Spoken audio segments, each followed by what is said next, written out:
"Don't leave me to freeze. I'll give you a warm bed every night," begged the desperate Apache woman. Night fell fast, and the sky turned dark and heavy, hiding the moon behind thick clouds. Snow began to fall, first slowly, then harder, covering the dry earth in a cold white blanket that did not belong there. The Apache woman moved through the storm with weak steps. Her feet were wrapped in torn leather, soaked through and frozen stiff. Every step hurt. Her legs trembled, but she forced them forward. She had learned long ago that stopping meant death. The cold did not care if a person was tired or broken. It only waited.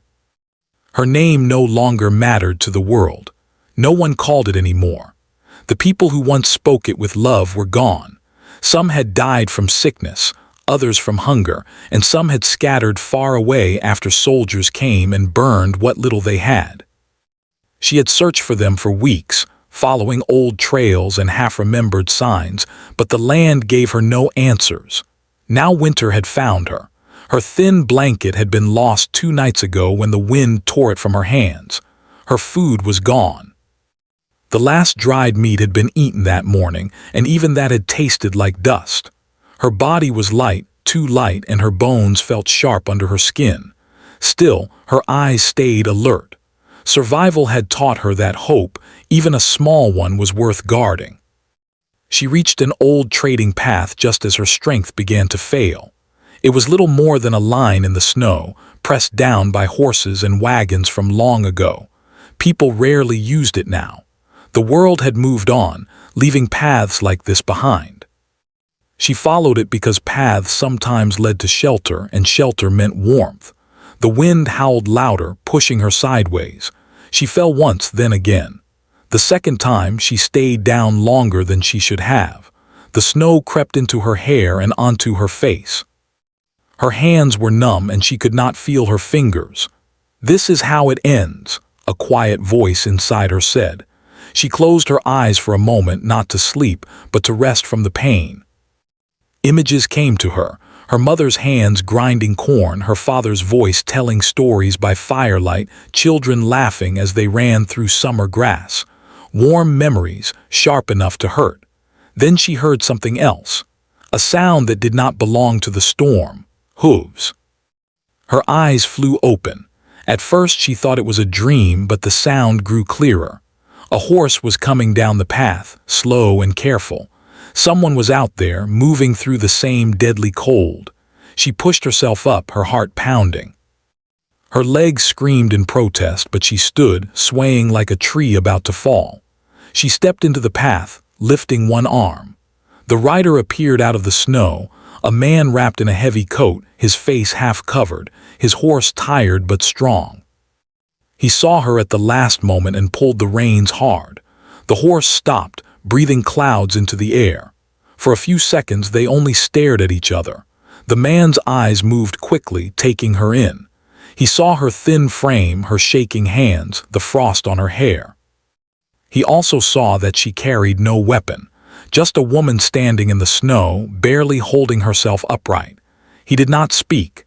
She knew that look. She had seen it before in others. It was the look of someone deciding whether another life was worth the risk. "Please," she said, but her voice came out weak, almost lost in the wind. The man shifted in his saddle. "You shouldn't be out here," he said. His voice was rough, shaped by cold and long silence. "I know," she answered, "but I am." He glanced at the sky, then at the storm closing in behind him. "I can't stop," he said. "This weather will kill us both." Her chest tightened. She had expected this. Still, hearing it made her knees shake. "If you leave," she said, forcing the words out slowly, "I will freeze before morning." He hesitated. His jaw tightened and his hand stayed firm on the reins. She took a step closer and almost fell again. "I am not asking for much," she said. "Just warmth. Just a place to live through the night." He looked at her for a long moment, then shook his head. "I don't take strangers." "I am not dangerous," she said quickly. "I have nothing left to take from you." That was true in every way that mattered.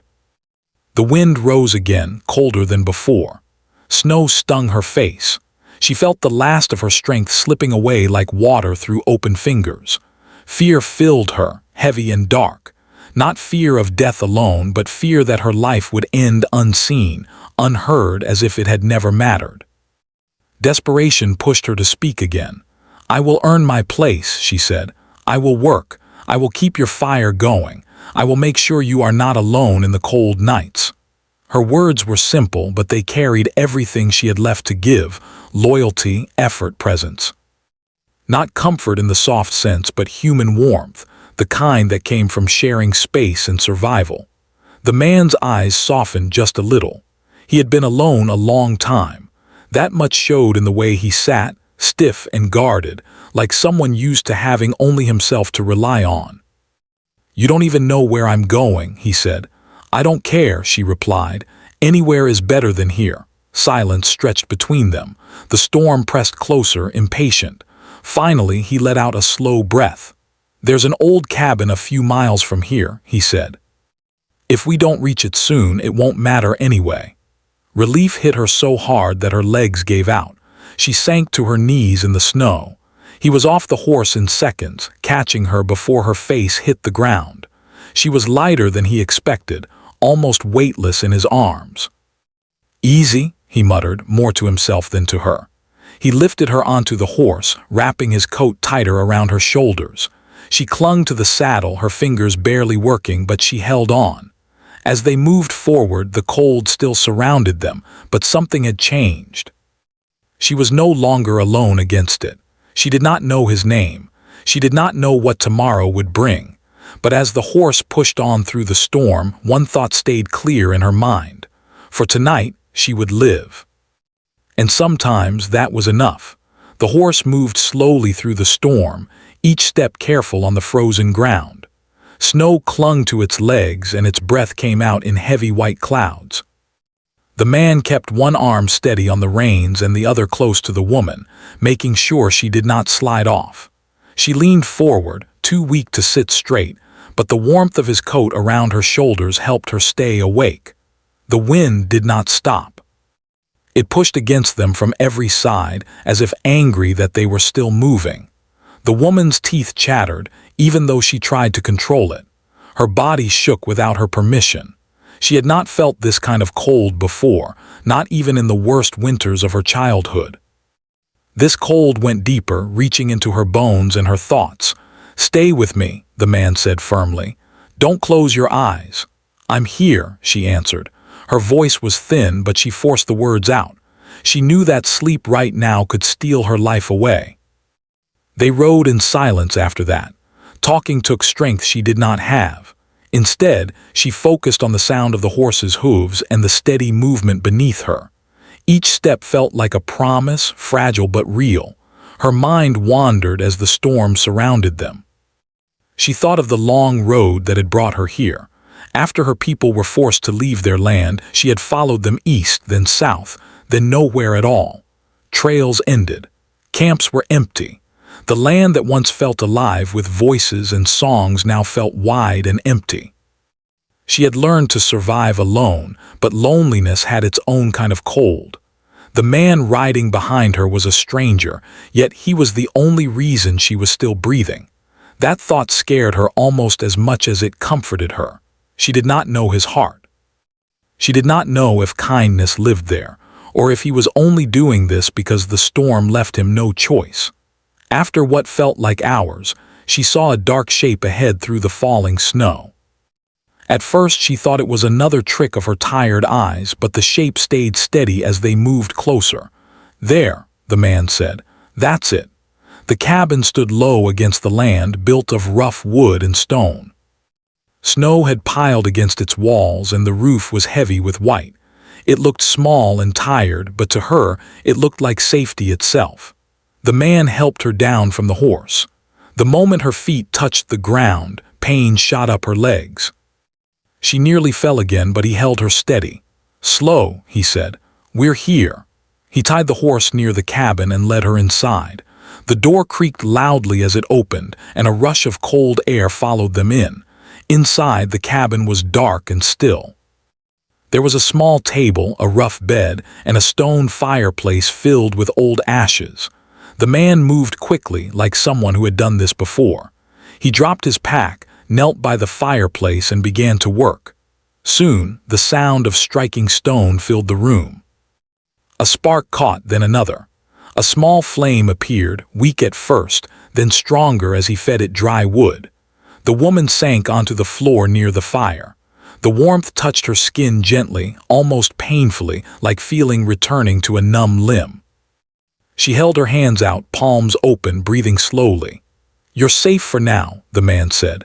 She nodded. Words felt heavy in her mouth. Tears burned her eyes, not from sadness alone, but from the deep relief she could no longer hide.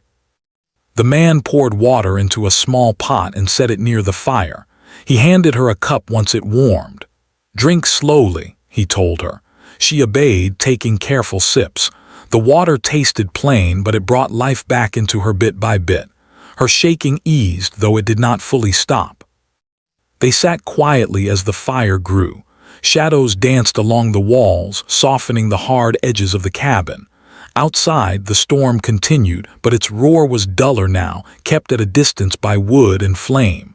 At last, the woman found her voice again. "Thank you," she said. "You didn't have to stop." The man stared into the fire. "Maybe not," he said, "but I did." She studied him while he looked away. His face was worn, marked by sun and wind. His eyes held something heavy, something carried for a long time. He looked like a man who trusted little and expected less. "My people," she began, then stopped. The words tangled in her throat. He glanced at her. "You don't have to explain." "I know," she said softly, "but I want you to understand I didn't choose this life." He nodded once. "Most people don't." Silence returned, but it felt different now. Not empty, just quiet. Later, when the fire burned steady and the cabin held warmth, the man stood and brought her a blanket. It was old, patched in places, but thick. "You should rest," he said. "The night's not done yet," she hesitated. Lying down felt dangerous, like letting go. "What about you?" "I'll keep watch," he replied. She lay down on the bed, pulling the blanket close. The warmth wrapped around her like a memory. For the first time in many nights, her body relaxed. Sleep came in pieces. She woke once to the sound of the wind beating against the cabin. Another time, she woke because the fire cracked loudly. Each time, she saw the man sitting nearby, awake, steady. In the quiet hours before morning, she finally slept deeply. When she woke again, the fire was low but still alive. Pale light slipped through a small window. The storm had passed, leaving the world white and still. Her body ached, but she was alive, truly alive. The man was outside when she sat up. She wrapped the blanket around herself and stood slowly, testing her legs. They were weak, but they held. She stepped to the door and opened it. Cold air rushed in, sharp but clean. The land lay quiet under fresh snow. The man stood nearby, brushing snow from the horse. He turned when he heard her. "You're awake." "Yes," she said, "because of you." He did not answer right away. Then he said, "The roads will be passable soon. When you're stronger, you'll need to decide where you're going." She looked at the open land, then back at the cabin, the fire, the man. Fear and hope pulled at her in equal measure. "I don't know yet," she said honestly. "That's fine," he replied. "You don't have to know today." As she stood there, wrapped in warmth that was not hers, she understood something important. Survival was no longer just about finding shelter from the cold. It was about what came next. And that choice was still ahead of her. Morning light filled the cabin slowly, soft and pale. The woman sat near the fire, pulling the blanket closer around her shoulders. Her body still felt weak, but the sharp edge of fear had faded. The warmth stayed with her, not just from the fire, but from the quiet safety of the place. Outside, the land rested under fresh snow, calm after the storm's anger. The man returned inside with a bundle of firewood. He moved with care, as if noise might break the peace. He placed the wood near the hearth and added a piece to the fire. Flames lifted again, steady and bright. "You should eat," he said, setting a small portion of food on the table. It was simple, dry bread and a little broth, but to her it felt like a gift greater than gold. She sat slowly and took small bites, following his advice from the night before. With each mouthful, strength returned little by little. Her hands no longer shook as much. She could feel her feet again, sore but alive. "Thank you," she said once more. He nodded as if unsure how to answer such words. Gratitude made him uncomfortable, but he did not turn away from it. As the hours passed, the storm's marks became clear. Snow lay deep around the cabin, and the path they had taken was nearly gone. Travel would be difficult for a while. The man studied the land from the doorway, his face thoughtful. "We'll be here for a few days," he said, "until the snow settles." She felt a strange mix of relief and worry. Staying meant warmth and safety. Staying also meant being close to someone she barely knew. "I won't be trouble," she said quickly. "I can help." He looked at her, really looked at her, as if seeing more than just a survivor. "I don't doubt that," he said. "Do what you can. Rest when you need." She began to help in small ways. She swept snow from the doorway, cleaned the inside of the cabin, and kept the fire alive while he went out to check traps or tend to the horse. Each task gave her purpose. Each task reminded her that she was still useful, still part of the living world. At night, they shared the fire's warmth in quiet. Sometimes they spoke. Sometimes they did not. Silence no longer felt dangerous. It felt honest. She learned little things about him without asking. He liked his coffee strong and bitter. He repaired his tools with patience. He listened more than he spoke. When he did speak, his words were careful, as if he had learned the cost of saying too much. One evening, as the fire burned low, he asked, "Where are you from?" She paused. The question carried weight. "From land that no longer feels like mine," she answered. "My people were moved. Some ran, some stayed. I lost track of them." He nodded slowly. "I lost my family years ago," he said. "Not to storms or hunger, just time and choices." She did not ask more. She knew loss when she heard it. Everyone carried it differently. Days passed. The snow softened under the sun. Her strength returned faster than she expected. She laughed once, softly, surprised by the sound of it. It felt strange in her own ears, like a forgotten language. One afternoon, she stitched a tear in his coat using thread she found in her pouch. When she handed it back, repaired and strong, he stared at it for a long moment. "You didn't have to," he said. "I wanted to," she replied. That was when something shifted between them. Not suddenly, but gently, like ice melting. Trust did not arrive in grand words or promises. It arrived in shared work, shared silence, and small acts of care. Still, she remembered the promise she had made in the snow. It sat heavy in her chest. She had spoken from desperation, not desire. Now that she was safe, she wondered what those words truly meant. One night, she stood by the fire while he cleaned his tools. Her heart beat faster, not from fear, but from honesty rising inside her. "I need to say something," she said. He looked up. "Go on." "What I said that night," she began carefully, "I said it because I was afraid. I didn't know if I would live to see morning." He set his tools aside. "I know. I don't want you to think I owe you anything," she continued. "You helped me because you chose to, not because of my words." His expression softened. "You don't owe me," he said. "You're here because I said yes, that's all." Relief washed over her. The weight lifted. For the first time since her people were lost, she felt something close to dignity return. From that night on, their connection changed. It became something based on choice, not need. They spoke more freely, shared stories, laughed at small things. When the fire burned low, they sat closer, not because of cold, but because it felt right. She realized she was no longer counting days until she could leave. The thought surprised her. One morning, as she stepped outside and felt the sun on her face, she understood something important. Survival had brought her here. Respect was what made her want to stay. And that choice, like the path ahead, was slowly becoming clear. The snow continued to melt as days passed, turning the white ground into soft earth again. Small signs of life returned to the land. Birds appeared in the mornings, and the wind lost its sharp bite. The cabin no longer felt like a place of hiding, but a place where time moved gently. The woman felt stronger each day. She could walk farther without pain and work longer without needing rest. Her hands, once weak and shaking, now moved with purpose. She cleaned, cooked, and helped with anything that needed doing. But more than that, she listened. She paid attention. She learned the quiet rhythm of the man's life. The man noticed the change too, not just in her strength but in her spirit. Her eyes no longer carried only fear. There was thought in them now and questions. She was no longer just surviving. She was deciding. One afternoon, the man returned from a short trip to a nearby trading post. He carried news along with supplies. He spoke little at first, setting things down carefully, but something in his silence felt heavier than usual. "There are people asking questions," he said finally, "about tribes moving south, about families trying to find one another." Her heart skipped. "Did you hear anything about mine?" she asked. He hesitated, then nodded.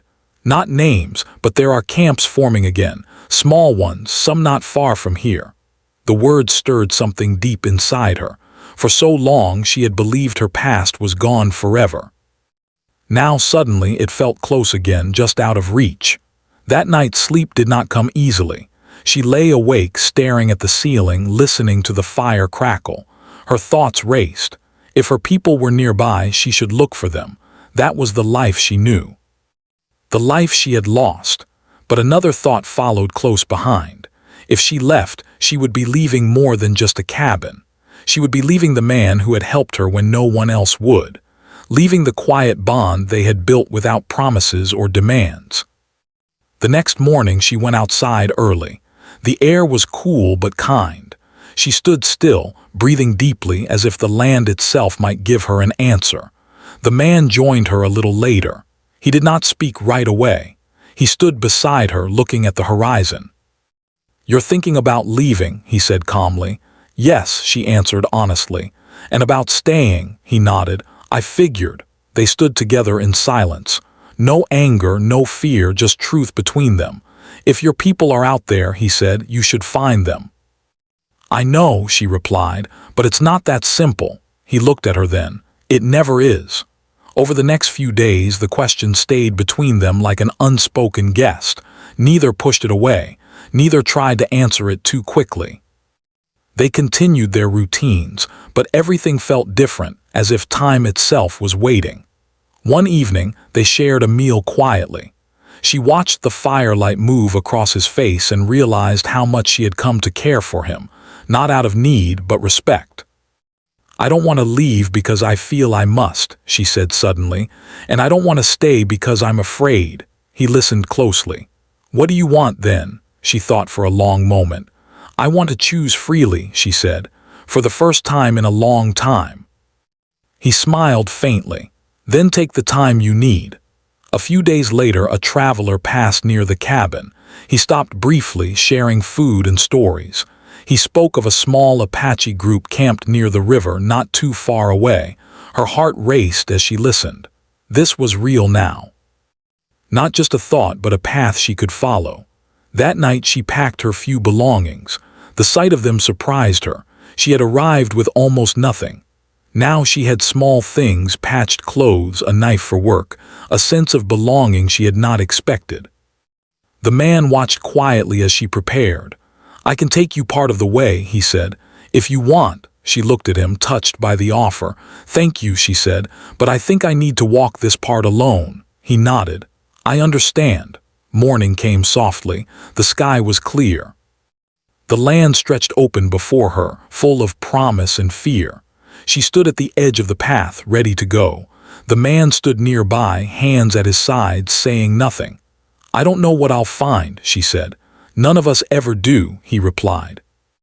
She took a step forward, then stopped. She turned back to him. "Whatever happens," she said, "thank you for seeing me, not as someone broken, but as someone worth saving." He met her gaze. "You saved yourself," he said quietly. "I just gave you shelter." She smiled, a real smile, and turned away. She walked for hours, following the land, listening to its sounds. With each step, memories returned. Old songs, old paths, old strength. By the river she found them. A small group, tired but alive. Faces marked by struggle yet familiar. When they saw her, there was disbelief, then joy, then tears. She was welcomed back not as someone lost, but as someone returned. Yet that night, as she sat by a new fire, surrounded by voices and warmth, her thoughts drifted back to the cabin, to quiet mornings, to shared silence. She realized then that finding her people did not erase what she had found before. Her heart had grown, not replaced one life with another. The choice was no longer about where she belonged. It was about who she had become, and that understanding gave her peace. Time moved differently after she found her people again. Days were filled with familiar sounds, voices speaking her language, children laughing, elders telling stories near the fire. The camp was small, nothing like the life they once had, but it was alive. For the first time in a long while, she did not feel like a shadow moving through the world. She helped where she could, just as she had at the cabin. She gathered wood, cooked meals, and cared for the young and the old. Her hands knew the work. Her heart knew the rhythm. At night, she slept wrapped in shared warmth, listening to breathing around her, no longer afraid of waking alone. Yet something inside her remained restless. She told herself it was only habit, that after so much loss, peace felt strange. But when the fire burned low and the camp grew quiet, her thoughts often drifted away. She remembered the cabin standing against the snow, the steady sound of firewood cracking, the man sitting nearby, silent but present. She had not expected that memory to stay so strong. One evening, an elder noticed her quiet mood. The woman had kind eyes shaped by many winters. She sat beside her and spoke gently. "You have returned," the elder said, "but part of you is still walking another path." The woman did not deny it. "I found my people," she said. "But I also found myself somewhere else." The elder nodded slowly.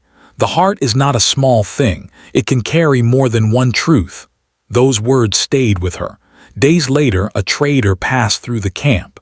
He spoke of roads opening again, of settlements waking after winter. He mentioned a small cabin near the old trading path, still standing, still used. Her heart tightened. She knew that place. That night she made her choice. She spoke to her people at dawn. She told them she was grateful, that she would always carry them with her. But she also told them she needed to go, not because she was lost, but because she had found something worth returning to. There were no angry words. Some were sad, some understood. The elder placed a hand on her shoulder. "Go," she said. "A strong spirit must follow its truth." The woman left with a light pack and a steady step. The land felt different beneath her feet now. She was not running from death or hunger. She was walking toward a life she had chosen. The journey took days. She followed familiar signs, trusted her memory and the land. At night she slept under the stars, calm and unafraid. Each step felt right. When she finally saw the cabin, her breath caught. It looked the same, quiet, strong, waiting. Smoke rose thinly from the chimney. He was there. He stood outside, splitting wood, older by only a little time, but somehow changed. When he saw her, he stopped moving. For a long moment, neither of them spoke. Then he smiled, not wide, not loud, just real. "I wondered," he said. "So did I," she replied. They stood facing each other, no rush, no fear. There was no need for grand words. What mattered had already been said in choices, not promises. She stayed. Life settled into something steady and shared. They worked side by side, respecting each other's space and strength. Some days were quiet. Some days were filled with talk. Neither tried to own the other. They walked together not because they had to, but because they wanted to. The cabin grew warmer, not just from fire, but from life lived honestly. Seasons changed. The land softened. Hard times came and passed, as they always do. One evening, as the sun set low, she stood outside and felt the warmth on her face. She thought back to the night she had begged in the snow. She barely recognized that woman now. She had survived. More than that, she had chosen. And that choice made all the difference.